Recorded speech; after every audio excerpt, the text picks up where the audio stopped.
Hai, perkenalkan nama saya Taufik Kurahman dengan NIM 2130 2050 2062. Di sini saya akan sedikit memaparkan sketchbook dari tugas PA2 yang dimana saya mendapatkan rancangan rumah dengan usaha kantor notariat.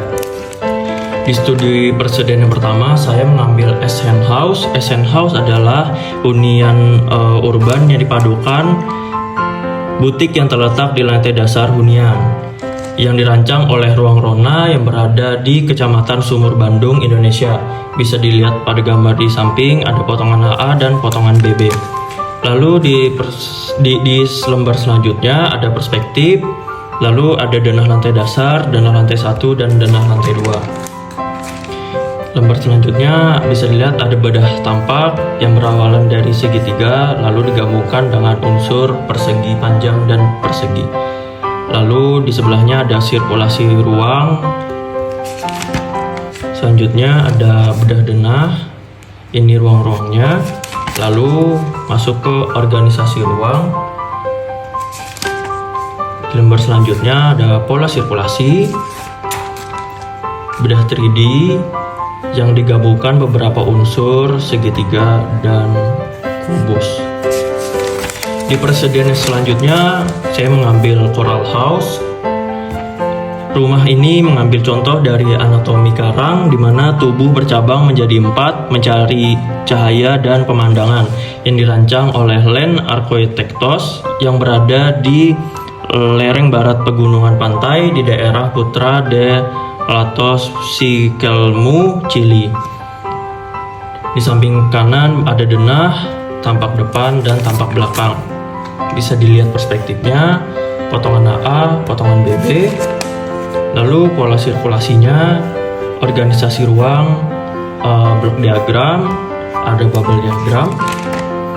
Bisa dilihat ada bedah tampaknya yang dapat disimpulkan bahwa sang arsitek mengembangkan bentuk persegi dan segitiga sebagai komposisi utama.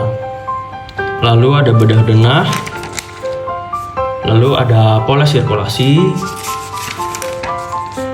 bedah 3D yang digabungkan dari persegi panjang dan segitiga.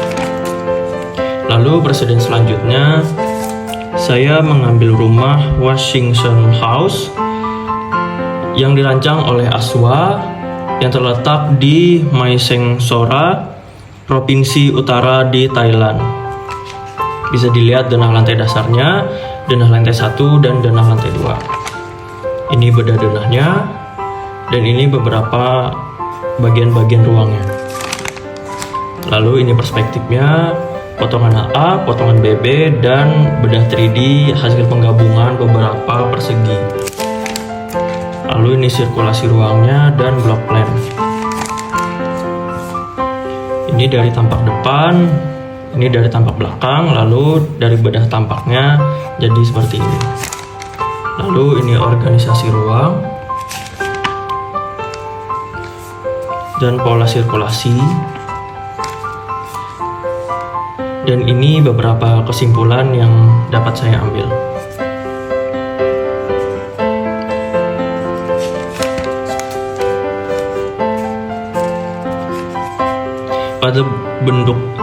Pada bentuk dasar arsitek, ketika objek sama-sama menggunakan bentuk dasar persegi, terkecuali objek 1 menambahkan segitiga.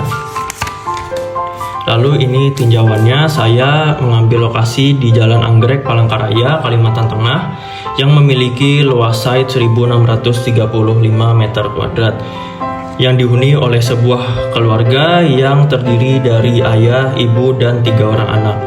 Lalu bangunan ini merupakan sebuah rumah yang sekaligus menjadi tempat kerja seorang notaris. Bangunan ini diharapkan bisa menciptakan rasa yang nyaman dan aman. Ruang usaha ini diharapkan mampu menciptakan kesan nyaman bagi pemilik maupun orang yang ingin datang menghampiri. Bisa dilihat civitasnya, ini pada rumah dan ini pada kantor. Kebutuhan ruang furnitur, jadwal aktivitas pada kantor, dan ada program fungsional yang antara lain fungsi utamanya mencakup semua kegiatan, Lalu fungsi pelengkap yang mencakup kegiatan sekunder. Lalu penunjang yang mencakup kegiatan sekunder. Bisa dilihat persyaratan ruangnya yang dibagi menjadi beberapa zona: private, public, semi-public, dan service. Ini program performasi.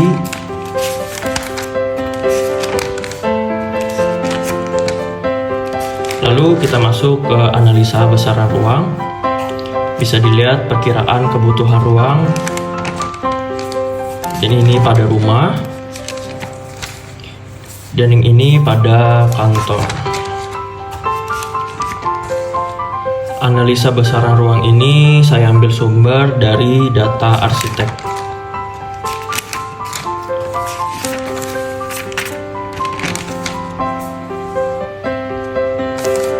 Lalu kita masuk ke analisis tapak. Analisis matahari, potensinya sinar matahari pagi menghasilkan sinar UV yang menyentuh permukaan kulit untuk diubah oleh tubuh menjadi vitamin D dan beberapa unsur lainnya. Dan ini solusinya, dan ini permasalahannya. Dan bisa dilihat ilustrasinya. Lalu kita masuk ke analisa angin dan hujan. Bisa dilihat potensi-potensinya, memberikan kesejukan alami, membantu proses pengeringan dalam pekerjaan rumah tangga. Lalu pada hujan, memberikan sumber air dan membantu proses vegetasi. Ini permasalahannya dan ini solusinya. Lalu kita masuk ke analisa kebisingan. Potensinya, kebisingan yang ada berasal dari rumah warga dan kendaraan bermotor. Dan ini permasalahannya, terkadang suara kendaraan bermotor cukup bising, rumah warga juga turut menimbulkan kebisingan. Dan solusinya, kita dapat menempatkan bangunan jauh dari kebisingan dan juga memanfaatkan taman yang mampu mereduksi kebisingan. Dan juga solusinya menggunakan pohon yang dapat mereduksi suara, membuat pagar yang dapat membantu mengurangi kebisingan. Lalu kita masuk ke analisa view. Potensinya, view yang baik dari site ke arah timur dan selatan. Dan ini beberapa permasalahannya dan solusinya. Lalu kita masuk ke analisa vegetasi. Potensinya sebagai penyerap karbon, menghasilkan oksigen, memberi ketenangan karena mampu memberi kesejukan alami dan nyaman dilihat pemandangan, menambahkan estetika pada site. Bisa lihat permasalahannya dan pengembangan solusinya. Ini bubble diagram alternatif 1, bubble diagram alternatif 2, dan bubble diagram alternatif 3. Dan ini block plan alternatif 2. Dan lembar selanjutnya ini block plan alternatif 1. Dan ini merupakan block plan alternatif 3. Pada block plan sebelumnya dilakukan penyesuaian pada bentuk dasar denah menjadi seperti ini. Dan ini matriksnya, matriks hubungan ruang. Dan ini aksonometri denah. Analisa matahari, site dan bangunan menghadap ke arah timur. Penggunaan material fasad akan mempengaruhi suhu ruangan jika menggunakan material yang tepat. Kamar tidur akan mendapatkan cahaya yang cukup pada pagi hari dan bukaan dimaksimalkan untuk mendapatkan cahaya alami guna menerangi ruangan. Lalu ini aksonometri denah dengan analisa kebisingan. Bisa dilihat yang warna hijau ini analisa kebisingan rendah, yang kuning ini kebisingan sedang, dan yang warna merah ini kebisingan tinggi. Lokasi site yang saya ambil berada di bagian utara kota Palangkaraya, tepatnya di Jalan Anggrek.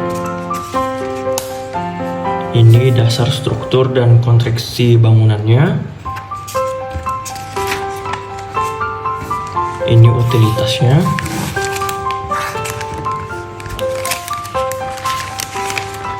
Dan ini perencanaan denah. Dan bisa dilihat di sini ada letak pintu yang warna merah dan warna ungu ini letak jendela. Dan ini untuk lantai dasar dan ini untuk lantai 1. Ini untuk aksonometri struktur. Ini untuk struktur atapnya. Di lembar selanjutnya kita masuk ke utilitas, yang dimana pemanfaatan air hujan yang dapat digunakan untuk hal-hal yang lainnya. Lalu ini analisa pada posisi site, denah dan bentuk baru, berusaha menggunakan lahan dengan optimal agar tersedia ruang terbuka hijau yang luas, menyesuaikan letak atau posisi ruang agar lebih baik terdapat space antara bangunan dan batasan site. Dan ini denah yang saya buat, ini denah lantai dasarnya. Dan ini denah lantai 1. Ini tampak depannya, tampak belakang, tampak samping kanan, dan tampak samping kiri.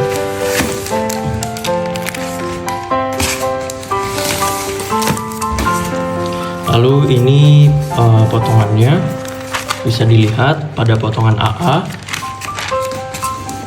Lalu ini potongan BB-nya. Dan ini side plan. Sekian pemaparan perancangan arsitektur 2 dari saya. Apabila salah kata mohon dimaafkan. Wassalamualaikum warahmatullahi wabarakatuh.